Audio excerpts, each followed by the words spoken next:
अगर ब्राह्मणवाद की बात करें तो अभी तो ब्राह्मणवाद आप लोगों ने समझा नहीं है कि ब्राह्मणवाद किसे कहते हैं साहब। अरे ब्राह्मण तो सदैव प्रशस्ति देने वाला हुआ है। स्वस्ति साम्राज्यम भोज्यम स्वराज्यम वैराज्यम पारमेष्टम राज्यम महाराज्यम आदिमत्त समंत पर्यायी स्यात् सार्वभौम सार्वायुषा आंता पर। अरे कितना सब कुछ दे दिया साहब, धरती पाताल सब कुछ दे दिया। स्वस्ति तेरी जय हो, ऊपर से गवाही भी देते, ऊपर जाकर के गवाही और दे रहे हैं कि हाँ साहब संकल्पित इसने किया, इसने संकल्पित करते हुए इसने ये हमारे सामने ये कार्य किया और हमने संपादित करवाया। ये है ब्राह्मणवाद। जय जयकार हो तेरी स्वस्ति साम्राज्यम, तेरा संपूर्ण साम्राज्य में भोज, तेरा संपूर्ण साम्राज्य में तेरा नाम हो साहब, तेरी जय जयकार हो। यह ब्राह्मणवाद है।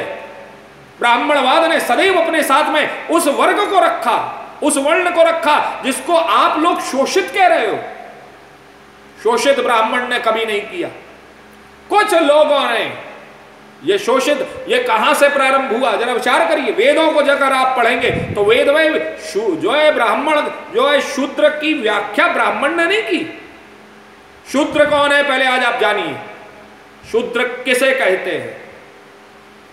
शूद्र कहा जाता है जन्मना ज्ञायते शूद्र संस्काराद् द्विजमुच्यते। मनु जी महाराज ने इतनी सी व्याख्या कर दी शूद्र की कि जन्म से हर व्यक्ति शूद्र होता है। जन्म से हर व्यक्ति शूद्र होता है। और अगर जन्म से हर व्यक्ति शूद्र होता है तो अगर एक ब्राह्मण है, अगर किसी के घर में जन्म हुआ, मैं ब्राह्मण और मैं ब्राह्मण हूं, तो मैं ब्राह्मण होने के बाद में मेरे घर में मेरे पुत्र का जन्म हुआ तो अब मैं ब्राह्मण नहीं रहा, अब मैं शूद्र हो गया। क्यों हो गया? अब मेरे घर में जो है सूतक लग चुका है। अब सूतक लग गया तो सूतक लगने के बाद में स्थिति क्या हुई जरा विचार कीजिए। मंदिर नहीं जाना। अब मेरे घर का कोई दूसरा, ब्राह्मण की तो छोड़िए, क्षत्रिय वैश्य भी जल ग्रहण नहीं करेगा और करना भी नहीं चाहिए नियमानुसार।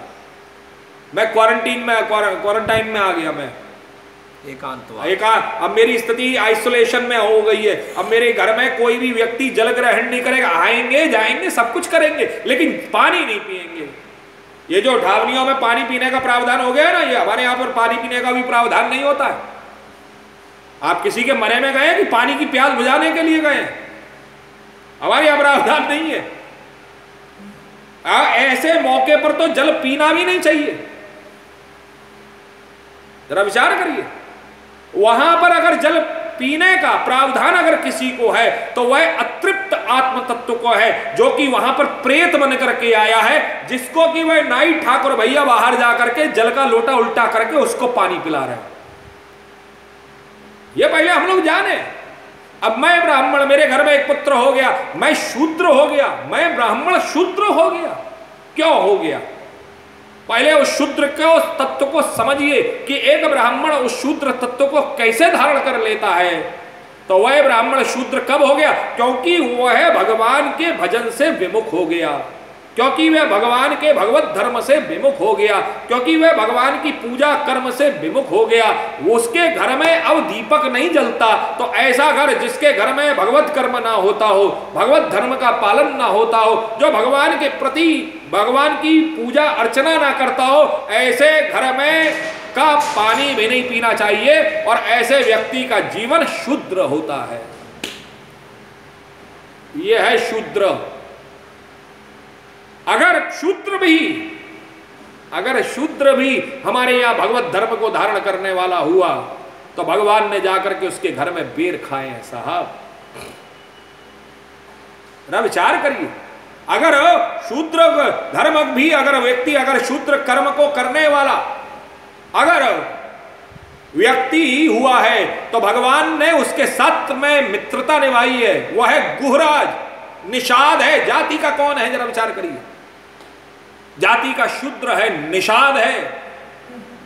और भगवान राम ने जब राज्याभिषेक हुआ तो किसी और को याद रखा हो या ना रखा हो, लेकिन भगवान ने निषाद राज गुह को, गोहराज को बुलाया है और बुला करके उसे अपने साथ में समानांतर रूप से अपने साथ में बिठाया। यह है ब्राह्मणवाद। जरा विचार की। और ये परंपरा जब भगवान कर रहे थे, भगवान राम कौन थे? राम क्षत्रिय, गुहराज शूद्र। उस समय ब्राह्मणवाद अगर था तो उस समय वशिष्ठ को कहना है राम क्या करता है तू, ये गलत कार्य है। उस समय ब्राह्मणवाद ने उस समय वो वशिष्ठ जी महाराज ने जो कि ब्राह्मण का प्रतीकात्मक थे, ब्राह्मणवाद का प्रतीकात्मक थे, उस समय उस वशिष्ठ ने उनसे क्यों नहीं कहा कि राम तुम ये गलत करते हो? उन्होंने ये नहीं कहा, तो उन्होंने कहा नहीं राम तुम वास्तविकता में भगवान हो, राम हो, तुमने आज धर्म के मर्म को समझ करके तुमने उस धर्म का पालन किया है, मित्रता के धर्म को जो है स्वीकारा है, बिल्कुल मैं तुम्हारे साथ। यह है ब्राह्मणवाद। अगर व्यक्ति धर्मनिष्ठ हो, अगर व्यक्ति धर्म में लगा हुआ हो, व्यक्ति अगर धर्म के मर्म को जानता हो, उसके घर में भगवत धर्म वैष्णव धर्म हो, तो भगवान स्वयं उसके घर में पहुंचते हैं। साहब जरा विचार करिए, ऐसा ये कोई मिथ्यावादी बातें नहीं है। भगवान राम ने तो डिमने उद्घोष करते हुए यह कहा है, विप्र प्रसादात धरणी धरो हम, विप्र प्रसादात अजिता जितो हम। जरा विचार करिए,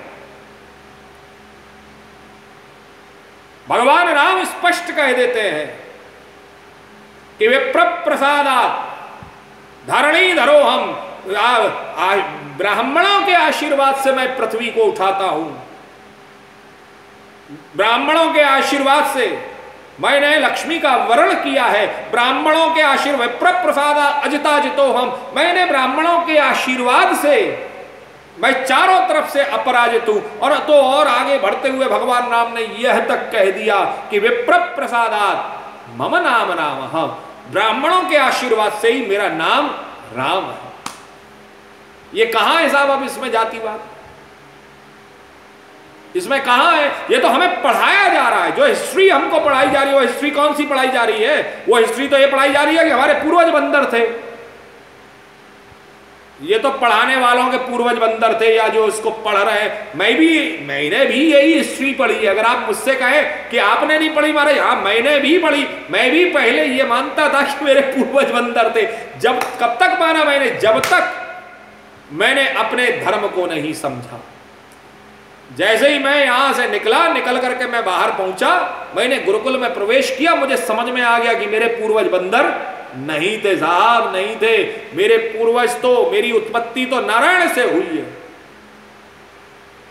और अगर मेरी उत्पत्ति नारायण से हुई है तो मेरे पूर्वज बंदर नहीं थे, मेरे पूर्वज तो नारायण हैं, जहां से मेरी व्यवस्था चल रही है। जरा विचार करिए, ऐसा नहीं है।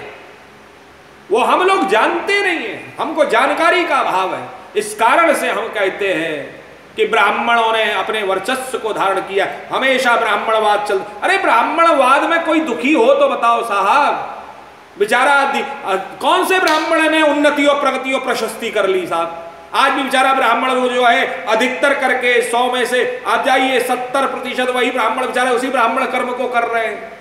उल्टा उनका आज के समय में देखा जाए तो उल्टा ब्राह्मणों का शोषण हो रहा है। 1.25 लाख मंत्र का कितना दक्षिणा देते हैं? 1.25 लाख मंत्रों का आप लोग करवाते हैं, क्या दक्षिणा देते हैं? जरा विचार करिए। नफा तो अगर एक मंत्र का भी 1 रुपया रखा जाए, आज के समय में जो 1 रुपया का महत्व नहीं होता है, तो कितना रुपया हुआ आप अपने आप ही सोच लो। 1.25 लाख मंत्र का जाप कर रहा है ब्राह्मण है, और जिसको डॉक्टर ने कह दिया कि अब बच नहीं सकता, वो तैयार बैठा रहता, हाँ करवा लो, कितने में करवा लो। जरा विचार करिए, वो तो बेचारा जो डॉक्टर ने कह दिया कि नहीं साहब अब कुछ नहीं, समय ब्राह्मण कहता है, और बच्चे भी हैं, ऐसी बात नहीं। क्या दे रहे हैं आप? क्या मिलता है बेचारे ब्राह्मण को? यह है कोई, मैं ब्राह्मणवाद की मैं कोई प्रशंसा नहीं कर रहा, लेकिन मैं अभी तो आपको सत्य का आईना दिखाने का प्रयास कर रहा हूं। जरा विचार करिए।